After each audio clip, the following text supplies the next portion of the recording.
क्या एसएससी वालों के साथ ऐसा होगा जो एनटीपीसी वालों के साथ हो रहा है? भाई साहब कुछ भी हो सकता है, ठीक है, कुछ भी हो सकता है, किसी के साथ कुछ भी घटना हो सकती है, इस बात का ध्यान रखो। बात सिर्फ एसएससी की नहीं है, बात सिर्फ एनटीपीसी की नहीं है, मुद्दा बेरोजगारी का है, मुद्दा इनजस्टिस का है, मुद्दा जो अन्याय है उसके साथ है।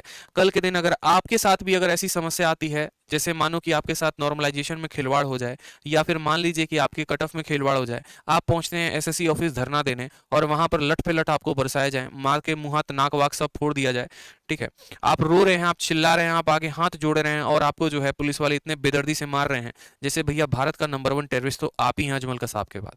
तब आपको महसूस होगा शायद कि आज भारत में ही क्यों है, और शायद भारत की तो छोड़ो, एक पल के लिए ये महसूस होगा, अपनी कानून व्यवस्था के ऊपर उंगली उठाओगे और सोचोगे कि यार इससे बेहतर तो साला कोई नौकरी ही कर लेते प्राइवेट में, या फिर कोई बिजनेस ही कर लेते, कहाँ से कहाँ इस सरकारी चपड़े में पड़े। क्योंकि सरकार की नीयत सही नहीं है, वो आपको नौकरी नहीं देना चाहती है, इस बात को आप ध्यान लीजिए। जहां पर उनकी तारीफ करने की बात आती है, आदमी खुल के तारीफ करता है, लेकिन जहां पर तारीफ के काबिल वो नहीं है, वहां पर कटाक्ष होगा और पूर्ण तरीके से कटाक्ष होगा, ठीक है। ये बिल्कुल भी सही नहीं है। एक युवा जो आगे चलकर आपके देश के भविष्य को उजागर करेगा, हो सकता है कल के दिन वो एक आईएएस ऑफिसर बन जाए, हो सकता है कल के दिन वो एक आईपीएस ऑफिसर बन जाए, हो सकता है किसी स्टेट का वो जो है एम्बेसडर बन जाए, किसी कंट्री में जाकर एम्बेसी बन जाए, और आप उसको सीख क्या दे रहे हो?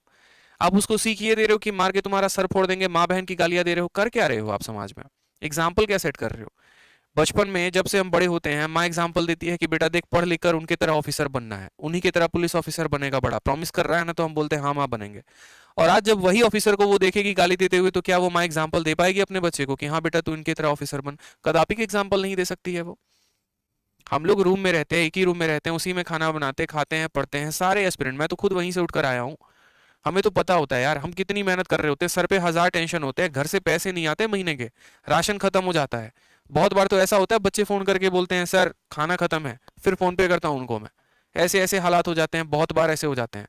कितने बच्चे ऐसे हैं जिनको दिल्ली में मैंने मुफ्त पे रखा हुआ है, क्योंकि मैं उनके हालात को समझता हूँ। क्या सरकार इस बात को समझती है? यार अगर नौकरी आप दे रहे हो तो सवाल भी तो हम आप ही से करेंगे ना। अगर मानो आपके घर में कोई चीज की समस्या प्रॉब्लम आती है, आप किससे पूछते हो? आप अपने पापा से क्वेश्चन करते हो। मानो आपको कोई चीज चाहिए तो आप किससे पूछते हो? अपने माँ बाप से उस चीज का डिमांड करते हो कि हाँ मुझे ये ला के दे दो, मुझे वो ला के दे दो। अब भैया नौकरी हुई है, डिफॉल्ट हुआ, उसके अंदर प्रॉब्लम्स आई हैं, 20 गुना कैंडिडेट की जगह 11 गुना कैंडिडेट का सिलेक्शन हुआ है, तो वो यार सरकार से ही तो बोलेंगे ना जाके। पहले वो 2 दिन तक शांति से ट्विटर पर स्ट्राइक करते हैं, उसकी कोई बात नहीं सुनी जाती है, तब नौबत ऐसी आती है कि वो जाके रेलवे स्टेशन पर धरना देते हैं। आपके रैली में भीड़ बने उससे कोई प्रॉब्लम नहीं है, हजारों की संख्या में, लाखों की संख्या में लोग आ रहे हैं, उससे कोरोना नहीं होता है।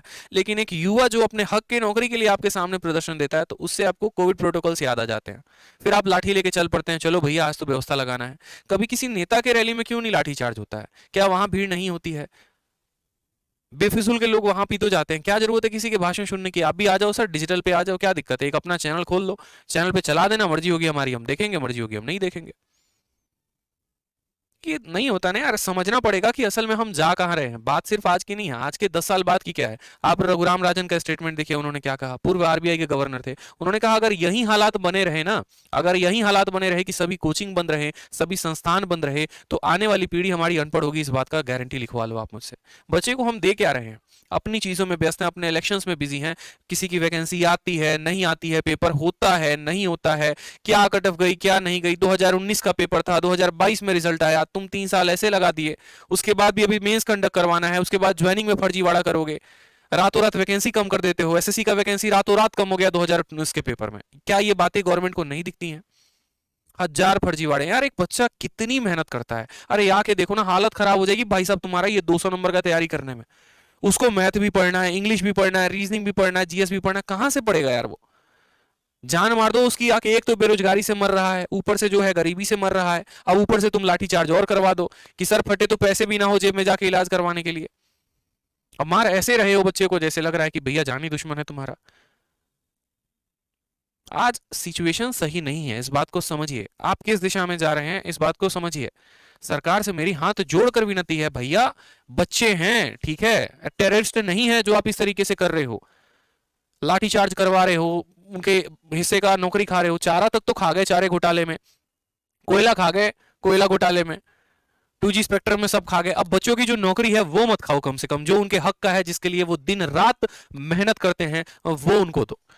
वो आपसे कुछ अधिक नहीं मांग रहे। उन्होंने ये नहीं सवाल किया आपसे कि हाँ भाई साहब 2011 में 2012 में बैंकिंग में 11,000 वैकेंसी आती थी, आज 1100 ही वैकेंसी क्यों आती है, जवाब चाहिए। पूछता है भारत, नहीं पूछा उन्होंने आपसे। उन्होंने तो बस ये कहा भाई साहब देखो बात ऐसी है, जो तुमने फॉर्म में लिखा है कि 20 गुना कैंडिडेट लेंगे, बस वही 20 गुना कैंडिडेट दो हमें।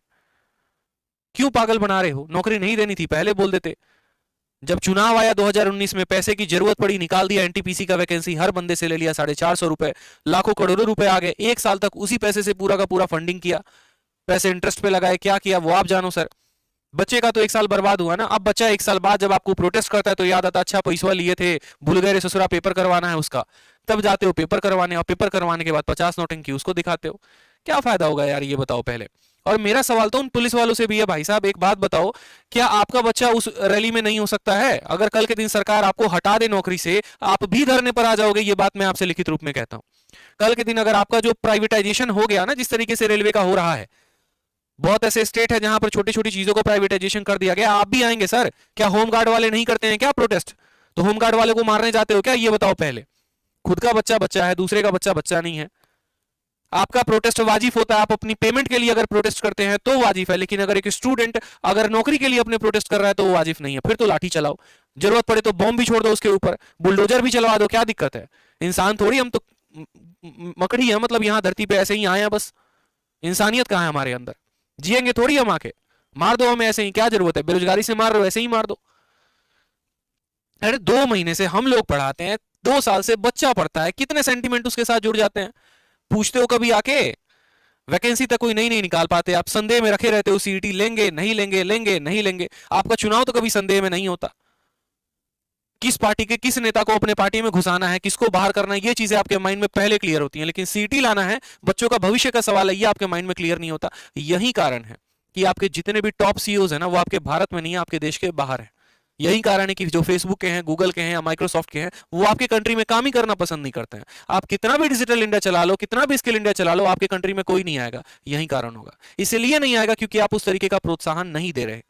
हुनर है, ये भारतीय ऐसे है ना, और ये भारत के युवा ऐसे हैं, पूरे भारत में पूरे विश्व में डंका बजा सकते हैं अपने ज्ञान का। यही वो भारत है जिसने जीरो की खोज की थी, यही वो भारत है जिसने इतनी क्रांति लेकर आया था, और आज यही वो भारतीय हैं जो पूरे बाहर से पूरे विश्व को कंट्रोल करके रखते हैं। लेकिन इन्हीं भारतीयों के अखंड विश्वास के साथ आप जो है ना मजाक कर रहे हो और कुछ ना कर रहे। इनके भविष्य के बारे में आप सोच ही नहीं रहे। आपके लिए अपना चुनाव इंपॉर्टेंट है, आपके लिए अपने आरोप प्रत्यारोप इंपॉर्टेंट है, लेकिन बच्चों का भविष्य का कहीं पर कोई भी बात किया ही नहीं जाता। शुक्र मनाओ आईआईटी कॉलेज का कि वो बेचारे प्राइवेट है, नहीं तो भैया आईआईटी की वैकेंसी आती, वो भी खा डकार के बैठ जाते और बोलते कि हाँ भैया जाओ, कोई आईआईटी वाईटी नहीं है। फिर एचसी वर्मा जैसे लोग ही कभी नहीं आते।